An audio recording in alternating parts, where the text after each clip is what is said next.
toutes et tous. Depuis le début de l'été, nous entendons beaucoup parler de la quatrième vague et de la seule arme que nous avons face à elle, le vaccin.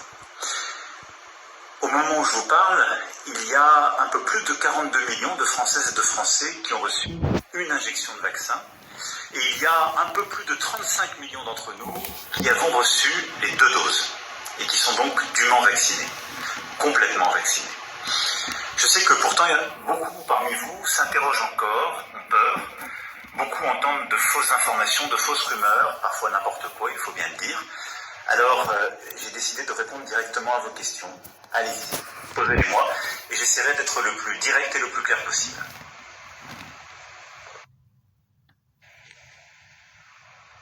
Bonjour à toutes et tous. Depuis le début de l'été, nous entendons beaucoup parler de la quatrième vague et de la seule arme que nous avons face à elle, le vaccin. Au moment où je vous parle, il y a un peu plus de 42 millions de Françaises et de Français qui ont reçu une injection de vaccin. Et il y a un peu plus de 35 millions d'entre nous.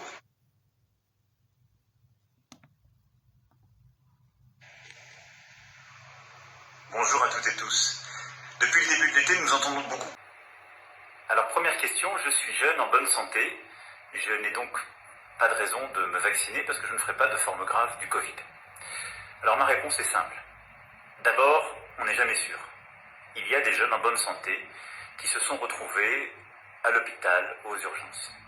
Ensuite, il y a ce qu'on appelle le Covid long. Et là, beaucoup de jeunes peuvent être frappés par cela. C'est-à-dire, vous ne vous retrouvez pas forcément aux urgences, mais pendant des mois et des mois, vous avez un sentiment de fatigue, des difficultés à respirer. Cela arrive, là aussi je l'ai vu. Enfin, si vous ne le faites pas simplement pour vous, faites... Deuxième question. On me dit que le vaccin n'est pas sûr et qu'il n'est pas efficace à 100%, et donc en étant vacciné, je peux tomber malade. Alors, c'est simple, le vaccin il a été homologué par des autorités indépendantes d'experts en santé, de grands scientifiques, partout dans le monde, aux États-Unis, en Europe, en France aussi, évidemment, en Asie, etc., etc. Pour l'efficacité, un chiffre simple. Au moment où je vous parle, les analyses qui ont été faites montrent que 85% des gens hospitalisés sont des gens qui ne sont pas vaccinés. Et donc c'est vrai que le risque zéro n'existe pas. Mais quand vous vous faites vacciner, vous réduisez très fortement le risque d'attraper le Covid. On me demande le vaccin, finalement, on n'a pas assez de recul. Il a été développé trop rapidement, en particulier la technologie d'ARN messager. Alors je vais être clair, le vaccin, d'abord c'est français, c'est Louis Pasteur, ça fait un petit moment. Ensuite, grâce au vaccin, nous nous sommes débarrassés de plusieurs maladies. La variole depuis 1980, la poliomyélite et beaucoup d'autres. Et je vous rappelle que depuis 2018, 11 vaccins sont obligatoires pour nos enfants. Ensuite, l'ARN messager, à nouveau, découverte française, et qui n'est pas d'hier, c'est de 1961. Ça fait donc 50 ans que les scientifiques du monde entier travaillent sur cette technologie pour lutter contre les cancers, contre les virus. Et il faut se féliciter que l'humanité ait réussi un exploit lors de ce Covid-19. Développer en un temps record, c'est-à-dire en moins d'une année, un vaccin grâce à cette technologie qu'on connaît depuis 50 ans, parce qu'on a investi massivement, parce que des scientifiques ont fait un travail formidable. Voilà la réalité des choses et la vérité. Le vaccin sauve des vies. Les plus âgés et les plus fragiles. Et nous le ferons à partir de la rentrée. Donc oui, vraisemblablement une 3e dose, et plutôt pour les plus fragiles et les plus âgés à ce stade, et on apprend à chaque étape. Nouvelle question. Est-ce que le pass sanitaire sera obligatoire pour aller en cours, à l'école, et est-ce que le masque continuera d'être obligatoire? Alors je vais être très clair, pour le pass sanitaire, la réponse est non. Le pass sanitaire sera obligatoire, et l'est déjà pour quelques événements, il le sera obligatoire dans les bars, les restaurants, etc. Mais pour les cours, pas de pass sanitaire. De l'école maternelle jusqu'à la fac.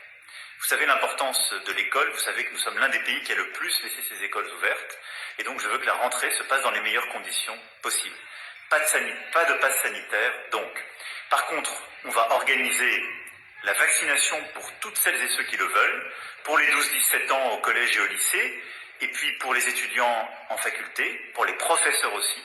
Nous allons aussi multiplier les opérations pour tester à la rentrée, mais il n'y aura pas de pass sanitaire.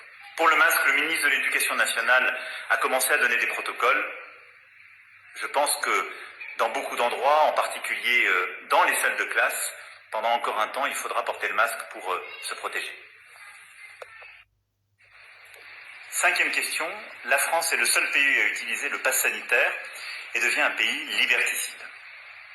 Alors, je serai le premier à être heureux qu'on abandonne le pass sanitaire, le masque, les gestes barrières contre le virus. Ça voudrait dire une chose très simple, c'est que la bataille serait alors gagnée et qu'on en aurait fini avec l'épidémie. Mais ça n'est malheureusement pas le cas. Nous sommes en train d'affronter la 4e vague et il nous faut donc continuer à prendre des mesures pour sauver des vies, protéger chacune et chacun. Ensuite, c'est faux de dire que la France est le seul pays. Le Danemark, l'Italie, l'Allemagne, les États-Unis, beaucoup d'autres utilisent des formes d'organisation comparables au pass sanitaire. Nous sommes tous en train de nous battre contre ce fameux variant Delta qui va plus vite et qui est encore plus redoutable que les formes précédentes. Et pour cela, c'est bien évidemment le vaccin la solution. Et puis, 3e chose sur laquelle je voulais insister, c'est que si nous n'avions pas le pass sanitaire aujourd'hui, on serait obligé de refermer, c'est-à-dire de faire porter la contrainte sur tout le monde. Avec le pass sanitaire, on l'a fait porter uniquement sur celles et ceux qui ne se sont pas encore fait vacciner et en leur demandant de se tester pour protéger les autres.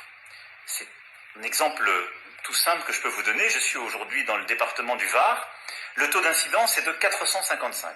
Ça veut dire qu'il y a 455 cas positifs pour 100 000 habitants. Avec ce chiffre-là, à l'automne-hiver dernier, rappelez-vous, nous aurions remis un couvre-feu, fermé les restaurants, les bars, les salles de cinéma ou de théâtre. On peut aujourd'hui les laisser ouverts et ouvertes grâce au pass sanitaire. Et puis enfin, une chose que je veux partager avec vous. Nous avons la chance dans notre pays d'être suffisamment forts, solides, pour indemniser celles et ceux qui ont des contraintes, accompagner les citoyens comme les entrepreneurs. Et surtout, nous avons pu acheter les doses de vaccins. Là où dans d'autres pays, au Brésil comme ailleurs, les gens manifestent pour avoir des aides et des vaccins. Alors ces vaccins que nous avons achetés, dont nous disposons, utilisons-les pour nous protéger et protéger les nôtres. Allons-y. 4e question, le vaccin a des effets secondaires. Je me suis fait vacciner comme beaucoup d'entre vous, je n'ai pas eu d'effets secondaires. Et quand on regarde les choses, en France, on a eu plus de 70 millions de doses injectées et moins de 65 000 effets secondaires qui ont été répertoriés. Et parmi eux, une écrasante majorité d'effets secondaires extrêmement bénins, c'est-à-dire de la fatigue, un peu de fièvre qui dure 1 ou 2 jours. Les formes graves sont très très rares. À l'inverse, le Covid, lui, a tué plus de 4 millions de personnes depuis le début de l'épidémie. Selon l'Organisation mondiale de la santé, en fait, beaucoup plus. Pour être simple, vous avez plus de chances d'avoir des problèmes, de prendre des grands risques quand vous prenez votre voiture que quand vous vous faites vacciner. Je vous le dis sincèrement, la vaccination sauve des vies. Un pass sanitaire, y compris dans les hôpitaux et les maisons de retraite, pour les visiteurs et les patients non urgents. Seule limite, il ne doit pas faire obstacle à l'accès aux soins et son contrôle sera laissé à l'appréciation des soignants. Des soignants pour qui la vaccination sera obligatoire, tout comme les professions en contact avec des personnes à risque. 2 mesures sont en revanche censurées. L'isolement obligatoire des personnes contaminées pour une période de 10 jours, ni nécessaire ni proportionné, affirme le Conseil constitutionnel. Autre point retoqué, un CDD ou un intérimaire sans passe sanitaire ne pourra pas être licencié. Il censure ce point-là en lien avec le principe d'égalité, où il considère que le législateur ne pouvait pas traiter différemment ceux qui ont un CDI de ceux qui ont un CDD, parce qu'ils sont tous placés sur un même plan face aux risques sanitaires.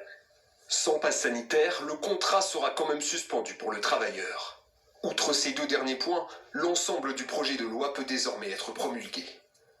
On en parle en plateau avec Bertrand Guidé qui est toujours avec nous. Je suis aujourd'hui, qui est atteinte d'un cancer, qui était entre 2 chimios. Son médecin l'a autorisée à partir, elle est doublement vaccinée. Quand j'entends de dire nul n'est censé ignorer la loi, nul n'est censé ignorer les conditions, bien évidemment, si j'avais su qu'à l'aéroport je serais testée, je n'aurais jamais pris le risque de monter dans un avion avec un test positif. Donc, je veux dire, c'est bien joli, j'entends tout ce que vous dites, mais nous, on vit une réalité et on est dans une détresse psychologique avec personne pour nous soutenir. Et en plus de ça, on a la barrière de la langue, parce qu'en Sicile, ils parlent à peine, ils parlent italien, personne ne parle anglais. Et moi, je ne parle pas un mot d'italien.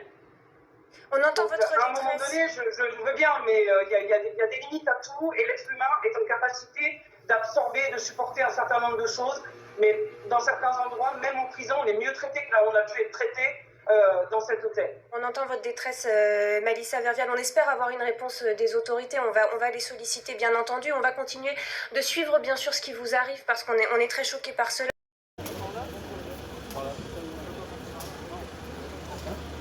Ouais, c'est vrai, comme ça, les champs, c'est en face. Il n'y a pas de champ. C'est chier, ils ont Les plus âgés et les plus fragiles. Et nous le ferons à partir de la rentrée. Donc oui, vraisemblablement une 3e dose, et plutôt pour les plus fragiles et les plus âgés à ce stade, et on apprend à chaque étape. Nouvelle question. Est-ce que le pass sanitaire sera obligatoire pour aller en cours, à l'école, et est-ce que le masque continuera d'être obligatoire? Alors je vais être très clair, pour le pass sanitaire, la réponse est non.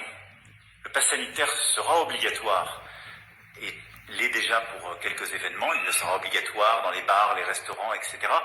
Mais pour les cours, pas de pass sanitaire. De l'école maternelle jusqu'à la fac. Vous savez l'importance de l'école, vous savez que nous sommes l'un des pays qui a le plus laissé ses écoles ouvertes, et donc je veux que la rentrée se passe dans les meilleures conditions possibles. Pas de pass sanitaire, donc. Par contre, on va organiser la vaccination pour toutes celles et ceux qui le veulent, pour les 12-17 ans au collège et au lycée, et puis pour les étudiants en faculté, pour les professeurs aussi. Nous allons aussi multiplier les opérations pour tester à la rentrée, mais il n'y aura pas de pass sanitaire. Pour le masque, le ministre de l'Éducation nationale a commencé à donner des protocoles. Je pense que dans beaucoup d'endroits, en particulier dans les salles de classe, pendant encore un temps, il faudra porter le masque pour se protéger. 5e question, la France est le seul pays à utiliser le pass sanitaire et devient un pays liberticide. Alors, je serai le premier à être heureux qu'on abandonne le pass sanitaire, le masque, les gestes barrières contre le virus. Ça voudrait dire une chose très simple, c'est que la bataille serait alors gagnée et qu'on en aurait fini avec l'épidémie. Mais ça n'est malheureusement pas le cas. Nous sommes en train d'affronter la 4e vague et il nous faut donc continuer à prendre des mesures pour sauver des vies, protéger chacune et chacun. Ensuite, c'est faux de dire que la France est le seul pays. Le Danemark, l'Italie, l'Allemagne, les États-Unis, beaucoup d'autres utilisent des formes d'organisation comparables au pass sanitaire. Nous sommes tous en train de nous battre contre ce fameux variant Delta qui va plus vite et qui est encore plus redoutable que les formes précédentes. Et pour cela, c'est bien évidemment le vaccin la solution. Et puis, 3e chose sur laquelle je voulais insister, c'est que si nous n'avions pas le pass sanitaire aujourd'hui, on serait obligé de refermer, c'est-à-dire de faire porter la contrainte sur tout le monde. Avec le pass sanitaire, on l'a fait porter uniquement sur celles et ceux qui ne se sont pas encore fait vacciner, et en leur demandant de se tester pour protéger les autres. C'est un exemple tout simple que je peux vous donner. Je suis aujourd'hui dans le département du Var. Le taux d'incidence est de 455. Ça veut dire qu'il y a 455 cas positifs pour 100 000 habitants. Avec ce chiffre-là, à l'automne-hiver dernier, rappelez-vous, nous aurions remis un couvre-feu, fermé les restaurants, les bars, les salles de cinéma ou de théâtre. On peut aujourd'hui les laisser ouverts et ouvertes grâce au pass sanitaire. Et puis enfin, une chose que je veux partager avec vous.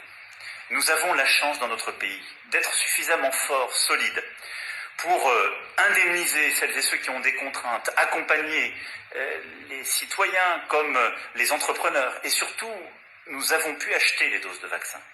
Là où dans d'autres pays, au Brésil comme ailleurs, les gens manifestent pour avoir des aides et des vaccins. Alors ces vaccins que nous avons achetés, dont nous disposons, utilisons-les pour nous protéger et protéger les nôtres. Allons-y.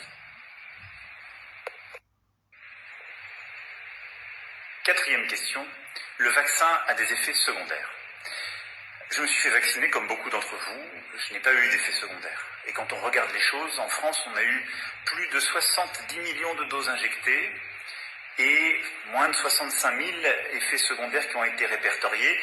Et parmi eux, une écrasante majorité d'effets secondaires extrêmement bénins, c'est-à-dire de la fatigue, un peu de fièvre qui dure 1 ou 2 jours. Les formes graves sont très très rares.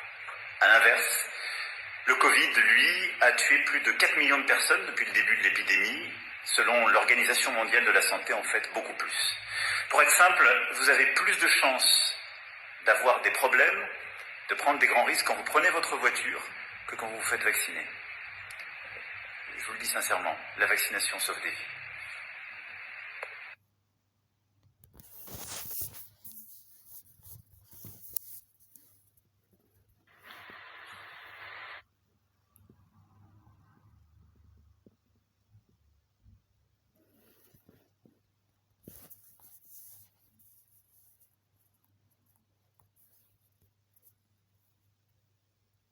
On me demande le vaccin, finalement, on n'a pas assez de recul, il a été développé trop rapidement, en particulier la technologie d'ARN messager.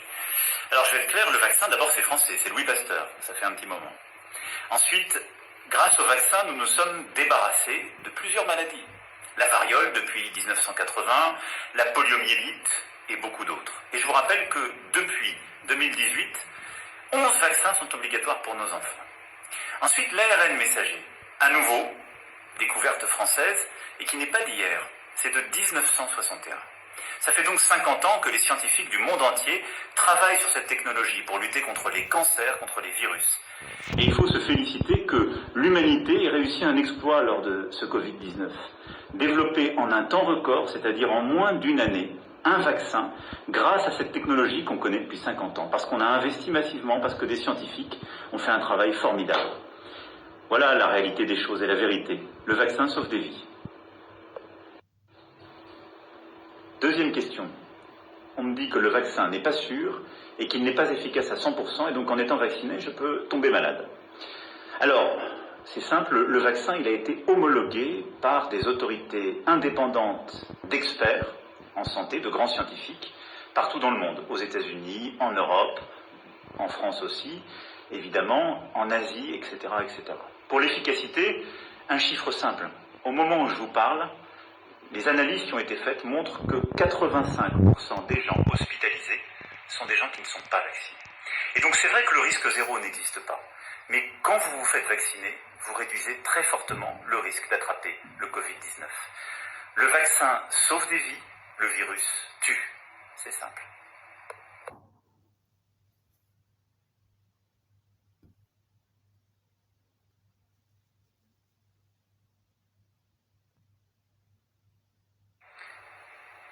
Alors première question, je suis jeune, en bonne santé. Je n'ai donc pas de raison de me vacciner parce que je ne ferai pas de forme grave du Covid. Alors ma réponse est simple. D'abord, on n'est jamais sûr. Il y a des jeunes en bonne santé qui se sont retrouvés à l'hôpital, aux urgences. Ensuite, il y a ce qu'on appelle le Covid long. Et là, beaucoup de jeunes peuvent être frappés par cela. C'est-à-dire, vous ne vous retrouvez pas forcément aux urgences, mais pendant des mois et des mois, vous avez un sentiment de fatigue, des difficultés à respirer. Cela arrive, là aussi je l'ai vu. Enfin, si vous ne le faites pas simplement pour vous, faites-le pour vos proches. Parce que vous faire vacciner, c'est réduire le risque de contaminer d'autres, en particulier dans votre famille. C'est prendre soin des autres, de vos parents, de vos grands-parents, de vos amis. Faites-le pour les autres aussi.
Français qui ont reçu une injection de vaccin et il y a un peu plus de 35 millions d'entre nous qui avons reçu les 2 doses et qui sont donc dûment vaccinés, complètement vaccinés.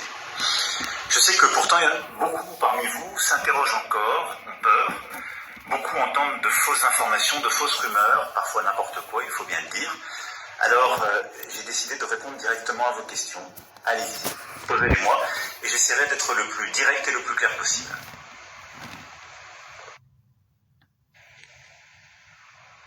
Bonjour à toutes et tous. Depuis le début de l'été, nous entendons beaucoup parler de la 4e vague et de la seule arme que nous avons face à elle, le vaccin. Au moment où je vous parle, il y a un peu plus de 42 millions de Françaises et de Français qui ont reçu une injection de vaccin, et il y a un peu plus de 35 millions d'entre nous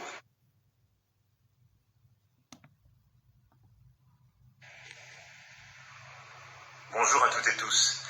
Depuis le début de l'été, nous entendons beaucoup parler de la 4e vague et de la seule arme que nous avons face à elle, le vaccin. Au moment où je vous parle, il y a un peu plus de 42 millions de Françaises et de Français qui ont reçu une injection de vaccin, et il y a un peu plus de 35 millions d'entre nous qui avons reçu les 2 doses, et qui sont donc dûment vaccinés, complètement vaccinés. Je sais que pourtant, beaucoup parmi vous s'interrogent encore, ont peur. Beaucoup entendent de fausses informations, de fausses rumeurs, parfois n'importe quoi, il faut bien le dire. Alors, j'ai décidé de répondre directement à vos questions. Allez-y, posez-les-moi, et j'essaierai d'être le plus direct et le plus clair possible. Bonjour à toutes et tous. Depuis le début de l'été, nous entendons beaucoup parler de la 4e vague et de la seule arme que nous avons face à elle, le vaccin. Au moment où je vous parle, il y a un peu plus de 42 millions de Françaises et de Français qui ont reçu une injection de vaccin, et il y a un peu plus de 35 millions d'entre nous qui avons reçu les 2 doses, et qui sont donc dûment vaccinés, complètement vaccinés. Je sais que pourtant, beaucoup parmi vous s'interrogent encore, ont peur. Beaucoup entendent de fausses informations, de fausses rumeurs, parfois n'importe quoi, il faut bien le dire. Alors, j'ai décidé de répondre directement à vos questions. Allez-y, posez-les-moi, et j'essaierai d'être le plus direct et le plus clair possible. Bonjour à toutes et tous. Depuis le début de l'été, nous entendons beaucoup parler de la 4e vague et de la seule arme que nous avons face à elle, le vaccin. Le vaccin.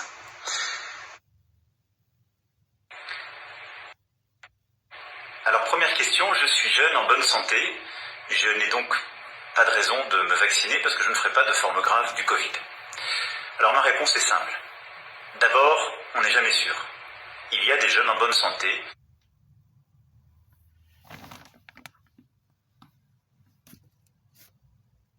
qui se sont retrouvés à l'hôpital, aux urgences. Ensuite, il y a ce qu'on appelle le Covid long. Et là, beaucoup de jeunes peuvent être frappés par ça. Alors, première question, je suis jeune, en bonne santé. Je n'ai donc pas de raison de me vacciner parce que je ne ferai pas de forme grave du Covid. Alors, ma réponse est simple. D'abord, on n'est jamais sûr. Il y a des jeunes en bonne santé qui se sont retrouvés à l'hôpital, aux urgences. Ensuite, il y a ce qu'on appelle le Covid long. Et là, beaucoup de jeunes peuvent être frappés par cela. C'est-à-dire, vous ne vous retrouvez pas forcément aux urgences, mais pendant des mois et des mois, vous avez un sentiment de fatigue, des difficultés à respirer. Cela arrive, là aussi je l'ai vu. Enfin, si vous ne le faites pas simplement pour vous, faites-le pour vos proches. Parce que vous faire vacciner, c'est réduire le risque de contaminer d'autres, en particulier dans votre famille. C'est prendre soin des autres, de vos parents, de vos grands-parents, de vos amis. Faites-le pour les autres aussi.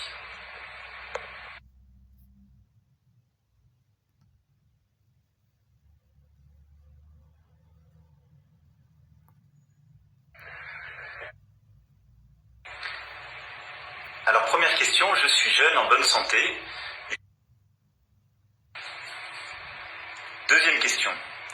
On me dit que le vaccin n'est pas sûr et qu'il n'est pas efficace à 100% et donc en étant vacciné, je peux tomber malade. Alors, c'est simple, le vaccin il a été homologué par des autorités indépendantes d'experts en santé, de grands scientifiques, partout dans le monde, aux États-Unis, en Europe, en France aussi, évidemment, en Asie, etc., etc. Pour l'efficacité, un chiffre simple. Au moment où je vous parle, Les analyses qui ont été faites montrent que 85% des gens... Deuxième question. On me dit que le vaccin n'est pas sûr et qu'il n'est pas efficace à 100% et donc en étant vacciné, je peux tomber malade. Alors, c'est simple, le vaccin il a été homologué par des autorités indépendantes d'experts en santé, de grands scientifiques, partout dans le monde, aux États-Unis, en Europe, en France aussi, évidemment, en Asie, etc., etc. Pour l'efficacité, un chiffre simple. Au moment où je vous parle, les analyses qui ont été faites montrent que 85% des gens hospitalisés sont des gens qui ne sont pas vaccinés. Et donc c'est vrai que le risque zéro n'existe pas. Mais quand vous vous faites vacciner, vous réduisez très fortement le risque d'attraper le Covid-19. Le vaccin sauve des vies, le virus tue. C'est simple.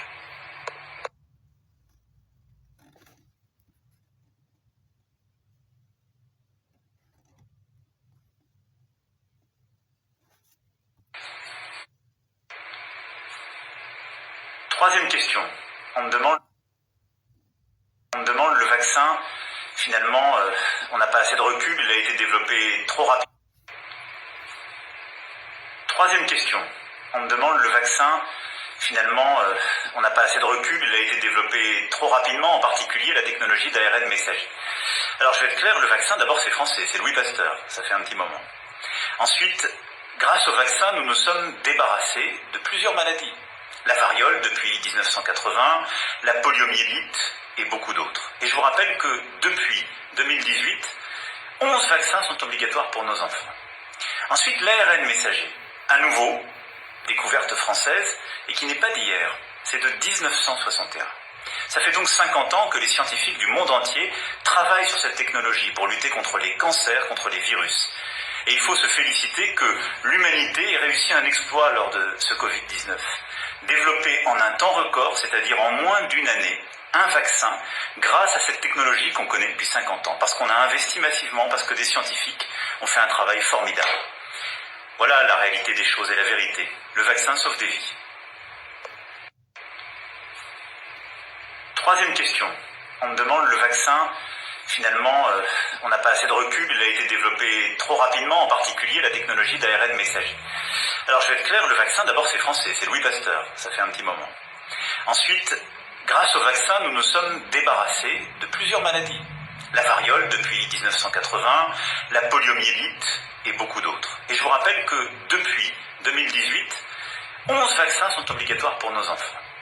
Ensuite, l'ARN messager, à nouveau, découverte française, et qui n'est pas d'hier, c'est de 1961.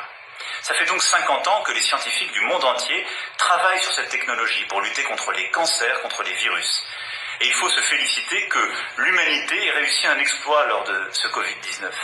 Développer en un temps record, c'est-à-dire en moins d'une année, un vaccin grâce à cette technologie qu'on connaît depuis 50 ans. Parce qu'on a investi massivement, parce que des scientifiques ont fait un travail formidable. Voilà la réalité des choses et la vérité. Le vaccin sauve des vies.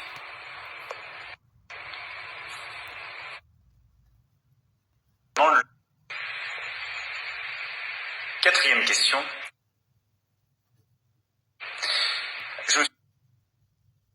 Je n'ai pas eu d'effet secondaire. Et quand on regarde les choses, en France, on a eu de doses injectées et quatrième question, le vaccin a des effets secondaires. Je me suis fait vacciner comme beaucoup d'entre vous, je n'ai pas eu d'effets secondaires. Et quand on regarde les choses, en France, on a eu plus de 70 millions de doses injectées et moins de 65 000 effets secondaires qui ont été répertoriés, et parmi eux une écrasante majorité d'effets secondaires extrêmement bénins, c'est-à-dire de la fatigue, un peu de fièvre qui dure 1 ou 2 jours. Les formes graves sont très très rares. À l'inverse, le Covid, lui, a tué plus de 4 millions de personnes depuis le début de l'épidémie. Selon l'Organisation mondiale de la santé, en fait beaucoup plus. Pour être simple, vous avez plus de chances d'avoir des problèmes, de prendre des grands risques quand vous prenez votre voiture que quand vous vous faites vacciner. Je vous le dis sincèrement, la vaccination sauve des vies.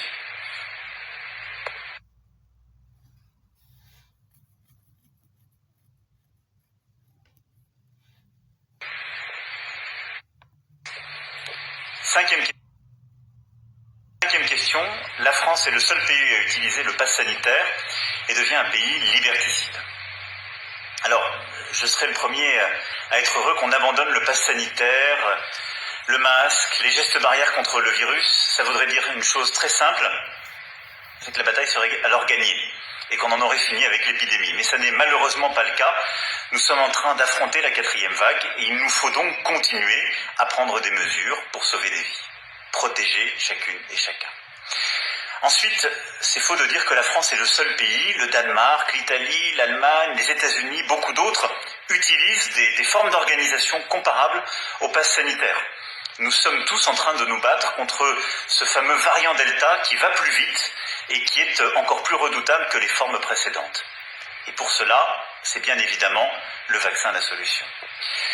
Et puis, troisième chose sur laquelle je voulais insister, c'est que si nous n'avions pas le pass sanitaire aujourd'hui, on serait obligé de refermer, c'est-à-dire de faire porter la contrainte sur tout le monde. Avec le pass sanitaire, on l'a fait porter uniquement sur celles et ceux qui ne se sont pas encore fait vacciner et en leur demandant de se tester pour protéger les autres. C'est un exemple tout simple que je peux vous donner. Je suis aujourd'hui dans le département du Var. Le taux d'incidence est de 455. Ça veut dire qu'il y a 455 cas positifs pour 100 000 habitants. Avec ce chiffre-là, à l'automne-hiver dernier, rappelez-vous, nous aurions remis un couvre-feu, fermé les restaurants, les bars, les salles de cinéma ou de théâtre. On peut aujourd'hui les laisser. Qui est atteinte d'un cancer, qui était entre 2 chimios. Son médecin l'a autorisée à partir. Elle est doublement vaccinée. Quand j'entends de dire nul n'est censé ignorer la loi, nul n'est censé ignorer les conditions, bien évidemment, si j'avais su qu'à l'aéroport je serais testée, je n'aurais jamais pris le risque de monter dans un avion avec un test positif. Donc, je veux dire, c'est bien joli, j'entends tout ce que vous dites, mais nous, on vit une réalité et on est dans une détresse psychologique avec personne pour nous soutenir. Et en plus de ça, on a la barrière de la langue, parce qu'en Sicile, ils parlent italien, personne ne parle anglais. Et moi, je ne parle pas un mot d'italien. On entend Donc, votre à un moment détresse. donné, je veux bien, mais il y a des limites à tout, et l'être humain est en capacité d'absorber, de supporter un certain nombre de choses, mais dans certains endroits, même en prison, on est mieux traité que là où on a pu être traité dans cet hôtel. On entend votre détresse, Mélissa Vervial. On espère avoir une réponse des autorités. On va les solliciter, bien entendu. On va continuer de suivre, bien sûr, ce qui vous arrive, parce qu'on est très choqués par cela. Un pass sanitaire, y compris dans les hôpitaux et les maisons de retraite, pour les visiteurs et les patients non urgents. Seule limite, il ne doit pas faire obstacle à l'accès aux soins et son contrôle sera laissé à l'appréciation des soignants. Des soignants pour qui la vaccination sera obligatoire, tout comme les professions en contact avec des personnes à risque. 2 mesures sont en revanche censurées. L'isolement obligatoire des personnes contaminées pour une période de 10 jours, ni nécessaire ni proportionné, affirme le Conseil constitutionnel. Autre point retoqué, un CDD ou un intérimaire sans passe sanitaire ne pourra pas être licencié. Il censure ce point-là en lien avec le principe d'égalité, où il considère que le législateur ne pouvait pas traiter différemment ceux qui ont un CDI de ceux qui ont un CDD, parce qu'ils sont tous placés sur un même plan face aux risques sanitaires. Sans passe sanitaire, le contrat sera quand même suspendu pour le travailleur. Outre ces 2 derniers points, l'ensemble du projet de loi peut désormais être promulgué. On en parle en plateau avec Bertrand Guidé qui est toujours avec nous. Je suis aujourd'hui, qui est atteinte d'un cancer, qui était entre 2 chimios. Son médecin l'a autorisée à partir. Elle est doublement vaccinée. Quand j'entends de dire nul n'est censé ignorer la loi, nul n'est censé ignorer les conditions, bien évidemment, si j'avais su qu'à l'aéroport je serais testée, je n'aurais jamais pris le risque de monter dans un avion avec un test positif. Donc, je veux dire, c'est bien joli, j'entends tout ce que vous dites, mais nous, on vit une réalité et on est dans une détresse psychologique avec personne pour nous soutenir. Et en plus de ça, on a la barrière de la langue, parce qu'en Sicile, ils parlent italien, personne ne parle anglais. Et moi, je ne parle pas un mot d'italien. On entend Donc, votre à un moment détresse. donné, je veux bien, mais il y a des limites à tout, et l'être humain est en capacité d'absorber, de supporter un certain nombre de choses, mais dans certains endroits, même en prison, on est mieux traité que là où on a pu être traité dans cet hôtel. On entend votre détresse, Mélissa Vervial. On espère avoir une réponse des autorités. On va les solliciter, bien entendu. On va continuer de suivre, bien sûr, ce qui vous arrive, parce qu'on est très choqués par cela. Un pass sanitaire, y compris dans les hôpitaux et les maisons de retraite, pour les visiteurs et les patients non urgents. Seule limite, il ne doit pas faire obstacle à l'accès aux soins et son contrôle sera laissé à l'appréciation des soignants. Des soignants pour qui la vaccination sera obligatoire, tout comme les professions en contact avec des personnes à risque. Deux mesures sont en revanche censurées. L'isolement obligatoire des personnes contaminées pour une période de 10 jours, ni nécessaire ni proportionné, affirme le Conseil constitutionnel. Autre point retoqué, un CDD ou un intérimaire sans passe sanitaire ne pourra pas être licencié. Il censure ce point-là en lien avec le principe d'égalité, où il considère que le législateur ne pouvait pas traiter différemment ceux qui ont un CDI de ceux qui ont un CDD, parce qu'ils sont tous placés sur un même plan face aux risques sanitaires. Sans passe sanitaire, le contrat sera quand même suspendu pour le travailleur. Outre ces deux derniers points, l'ensemble du projet de loi peut désormais être promulgué. On en parle en plateau avec Bertrand Guidé qui est toujours avec nous, chef.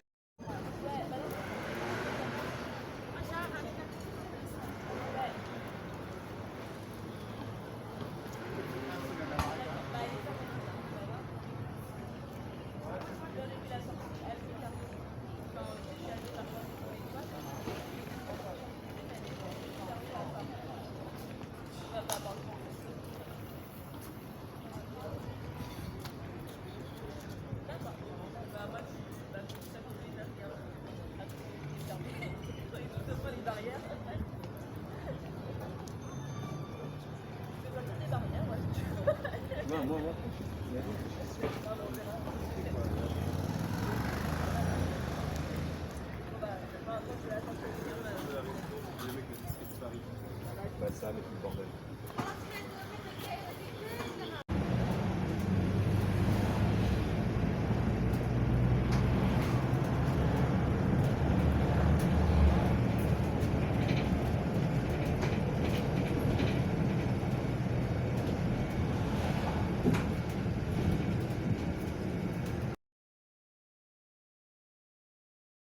Aujourd'hui, qui est atteinte d'un cancer, qui était entre deux chimios.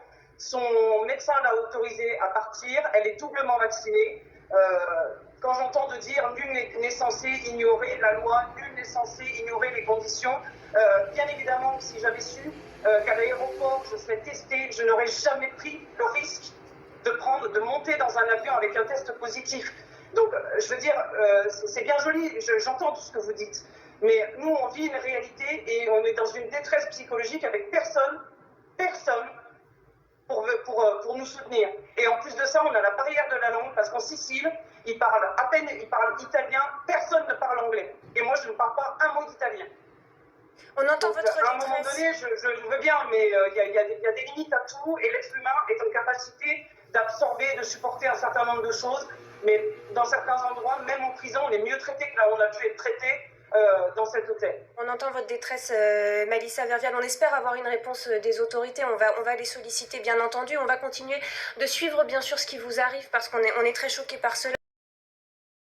Les plus âgés et les plus fragiles. Et nous le ferons à partir de la rentrée. Donc oui, vraisemblablement une troisième dose, et plutôt pour les plus fragiles et les plus âgés à ce stade. Et on apprend à chaque étape. Nouvelle question. Est-ce que le pass sanitaire sera obligatoire pour aller en cours, à l'école, et est-ce que le masque continuera d'être obligatoire? Alors je vais être très clair, pour le pass sanitaire, la réponse est non. Le pass sanitaire sera obligatoire, et l'est déjà pour quelques événements, il le sera obligatoire dans les bars, les restaurants, etc. Mais pour les cours, pas de pass sanitaire. De l'école maternelle jusqu'à la fac. Vous savez l'importance de l'école, vous savez que nous sommes l'un des pays qui a le plus laissé ses écoles ouvertes, et donc je veux que la rentrée se passe dans les meilleures conditions possibles. Pas de passe sanitaire, donc. Par contre, on va organiser la vaccination pour toutes celles et ceux qui le veulent, pour les 12-17 ans au collège et au lycée, et puis pour les étudiants en faculté, pour les professeurs aussi. Nous allons aussi multiplier les opérations pour tester à la rentrée, mais il n'y aura pas de passe sanitaire. Pour le masque, le ministre de l'Éducation nationale a commencé à donner des protocoles. Je pense que dans beaucoup d'endroits, en particulier dans les salles de classe, pendant encore un temps, il faudra porter le masque pour se protéger. Cinquième question, la France est le seul pays à utiliser le pass sanitaire et devient un pays liberticide. Alors, je serai le premier à être heureux qu'on abandonne le pass sanitaire, le masque, les gestes barrières contre le virus. Ça voudrait dire une chose très simple, c'est que la bataille serait alors gagnée et qu'on en aurait fini avec l'épidémie. Mais ça n'est malheureusement pas le cas. Nous sommes en train d'affronter la 4e vague et il nous faut donc continuer à prendre des mesures pour sauver des vies, protéger chacune et chacun. Ensuite, c'est faux de dire que la France est le seul pays. Le Danemark, l'Italie, l'Allemagne, les États-Unis, beaucoup d'autres utilisent des formes d'organisation comparables au pass sanitaire. Nous sommes tous en train de nous battre contre ce fameux variant Delta qui va plus vite et qui est encore plus redoutable que les formes précédentes. Et pour cela, c'est bien évidemment le vaccin la solution. Et puis, troisième chose sur laquelle je voulais insister, c'est que si nous n'avions pas le pass sanitaire aujourd'hui, on serait obligé de refermer, c'est-à-dire de faire porter la contrainte sur tout le monde. Avec le pass sanitaire, on l'a fait porter uniquement sur celles et ceux qui ne se sont pas encore fait vacciner et en leur demandant de se tester pour protéger les autres. C'est un exemple tout simple que je peux vous donner. Je suis aujourd'hui dans le département du Var. Le taux d'incidence est de 455. Ça veut dire qu'il y a 455 cas positifs pour 100 000 habitants. Avec ce chiffre-là, à l'automne-hiver dernier, rappelez-vous, nous aurions remis un couvre-feu, fermé les restaurants, les bars, les salles de cinéma ou de théâtre. On peut aujourd'hui les laisser ouverts et ouvertes grâce au pass sanitaire. Et puis enfin, une chose que je veux partager avec vous. Nous avons la chance dans notre pays d'être suffisamment forts, solides, pour indemniser celles et ceux qui ont des contraintes, accompagner les citoyens comme les entrepreneurs. Et surtout, nous avons pu acheter les doses de vaccins. Là où dans d'autres pays, au Brésil comme ailleurs, les gens manifestent pour avoir des aides et des vaccins. Alors ces vaccins que nous avons achetés, dont nous disposons, utilisons-les pour nous protéger et protéger les nôtres. Allons-y. 4e question, le vaccin a des effets secondaires. Je me suis fait vacciner comme beaucoup d'entre vous, je n'ai pas eu d'effets secondaires. Et quand on regarde les choses, en France, on a eu plus de 70 millions de doses injectées et moins de 65 000 effets secondaires qui ont été répertoriés. Et parmi eux, une écrasante majorité d'effets secondaires extrêmement bénins, c'est-à-dire de la fatigue, un peu de fièvre qui dure 1 ou 2 jours. Les formes graves sont très très rares. À l'inverse, le Covid, lui, a tué plus de 4 millions de personnes depuis le début de l'épidémie. Selon l'Organisation mondiale de la santé, en fait, beaucoup plus. Pour être simple, vous avez plus de chances d'avoir des problèmes, de prendre des grands risques quand vous prenez votre voiture que quand vous vous faites vacciner. Je vous le dis sincèrement, la vaccination sauve des vies.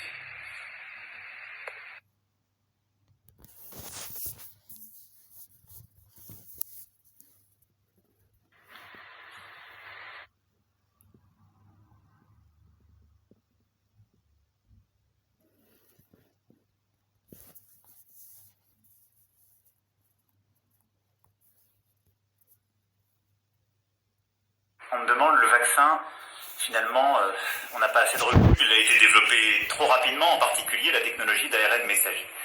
Alors je vais être clair, le vaccin, d'abord c'est français, c'est Louis Pasteur, ça fait un petit moment. Ensuite, grâce au vaccin, nous nous sommes débarrassés de plusieurs maladies. La variole depuis 1980, la poliomyélite et beaucoup d'autres. Et je vous rappelle que depuis 2018, 11 vaccins sont obligatoires pour nos enfants. Ensuite, l'ARN messager, à nouveau, découverte française, et qui n'est pas d'hier, c'est de 1961. Ça fait donc 50 ans que les scientifiques du monde entier travaillent sur cette technologie pour lutter contre les cancers, contre les virus. Et il faut se féliciter que l'humanité ait réussi un exploit lors de ce Covid-19. Développer en un temps record, c'est-à-dire en moins d'une année, un vaccin grâce à cette technologie qu'on connaît depuis 50 ans. Parce qu'on a investi massivement, parce que des scientifiques ont fait un travail formidable. Voilà la réalité des choses et la vérité. Le vaccin sauve des vies. Deuxième question.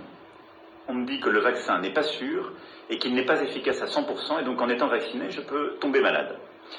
Alors, c'est simple, le vaccin il a été homologué par des autorités indépendantes d'experts en santé, de grands scientifiques, partout dans le monde, aux États-Unis, en Europe, en France aussi, évidemment, en Asie, etc., etc. Pour l'efficacité, un chiffre simple. Au moment où je vous parle, les analyses qui ont été faites montrent que 85% des gens hospitalisés sont des gens qui ne sont pas vaccinés. Et donc c'est vrai que le risque zéro n'existe pas. Mais quand vous vous faites vacciner, vous réduisez très fortement le risque d'attraper le Covid-19. Le vaccin sauve des vies, le virus tue. C'est simple.